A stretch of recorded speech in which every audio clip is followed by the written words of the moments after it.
Bonjour les amis de Radio Camino. Quand je passe à travers les villes, il y a beaucoup de gens qui m'interpellent en me disant j'ai envie de me mettre à ta suite, j'ai envie de partir en voyage à vélo. Et je voudrais faire cette vidéo pour vous expliquer que c'est vraiment très simple de se mettre en route et en plus, ça ne coûte pas nécessairement très cher de faire un long voyage à vélo. Je vais vous expliquer comment on fait. Premier point dans le budget, évidemment, c'est le plus gros poste, c'est le vélo. Alors, il ne faut surtout pas s'imaginer qu'il faut acheter un vélo spécifique pour un premier voyage à vélo. Peut-être que plus tard, vous allez prendre goût au voyage et vous allez investir, mais en tout cas, si c'est votre premier voyage, eh bien, utilisez votre vélo habituel. Par exemple, vous avez un VTT, vous pouvez équiper ce VTT de pneus un peu plus lisses pour pouvoir aller sur les routes. Si vous avez un vélo de course, vous pouvez également l'équiper avec ce qu'il faut pour qu'il puisse porter vos bagages. Et puis si vous avez un vélo de ville, eh bien pourquoi ne pas l'utiliser également? Pour ma part, je me suis offert un vélo pour mes 45 ans parce que je n'avais pas de vélo. C'est un vélo en acier qui pèse entre 17 et 18 kg et qui a coûté 750 €. Donc c'est vrai que là, on est déjà dans un certain budget, mais je l'ai depuis 5 ans, il a déjà parcouru presque 10 000 km et j'en suis ravie. Une fois que vous avez votre vélo, il va falloir l'équiper. Alors l'équipement indispensable pour un voyage à vélo, ce sera un porte-bagages et surtout un porte-bagages avec des tiges qui vont empêcher les sacoches de toucher les roues. Il va falloir également des garde-boue parce que sinon c'est vraiment l'horreur si jamais vous êtes dans la pluie ou encore pire dans la boue, vous n'avez pas envie de vous salir en voyage. Et puis les petits accessoires utiles, ça va être la sonnette.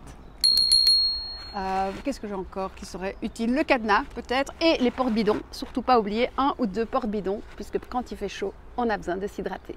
Un point sur lequel ça vaut la peine de mettre un budget, ce sont vos pneus. Alors, essayez d'avoir des pneus anti-crevaison, des Marathon Plus pour faire un peu de pub à Schwalbe. Vous ne le regretterez pas parce que quand même, des pneus qui ne crèvent pas, c'est le luxe en voyage. Sachez qu'il existe également des services de location de vélos tout équipés avec les sacoches, avec la sonnette, avec la pompe, le cadenas et ça revient à assez bon marché. On est autour de 200 € pour 10 jours, donc 20 € par jour. Donc si vous envisagez un voyage de moins de 2 semaines, peut-être que la location va être une très bonne alternative et beaucoup plus écologique. Deuxième point dans le budget de votre voyage à vélo, ça va être les sacoches. Alors, il y a des sacoches de très bonne marque, de très bonne qualité. Moi, j'ai toujours préféré des sacoches très simples. Ici, ça coûte 35 €. C'est des sacoches, elles ne sont pas très grosses, elles font 20 litres. Et j'ai également acheté une petite sacoche en deuxième main à l'avant qui me sert pour mettre mes petits objets du quotidien. Ça me suffit amplement. C'est pas une sacoche étanche, mais j'ai un petit couvre-sac en cas de pluie et j'en suis tout à fait satisfaite. Ça fait 3 mois que je voyage avec et c'est impeccable.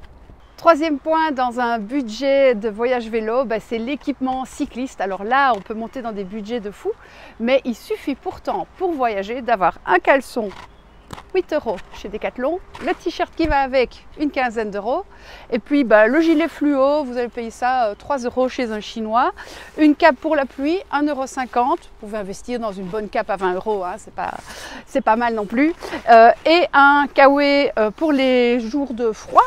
Et j'ai également un petit pull coupe-vent que j'utilise aussi pour faire du jogging, même si je ne fais pas de jogging, mais qui est très pratique quand il y a juste un petit froid.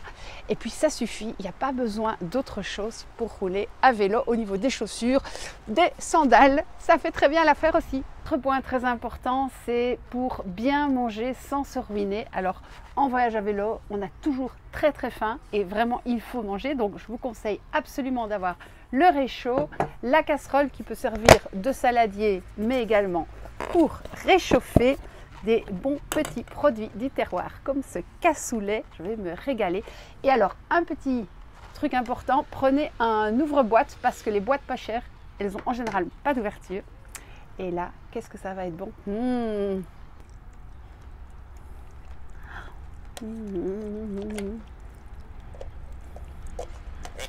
cassoulet. Cinquième élément qui va peser très cher dans le budget, c'est le logement. Alors bien entendu, à vélo, profitez de toutes les possibilités que vous avez de trouver un chouette lieu de bivouac. Soit avec votre tente, moi j'en ai toujours une dans les mois frais C'est vrai qu'en été, je m'en passe, mais bon, s'il pleut, évidemment, il va falloir trouver un abri. C'est pas toujours super romantique, mais on trouve toujours. Alors, l'indispensable, c'est un bon matelas quand même pour bien dormir. Ça coûte 40 € chez Decathlon. Sinon, vous avez le petit tapis de yoga à 5 €. Un sac de couchage, pas besoin d'investir dans un sac très cher pour l'été.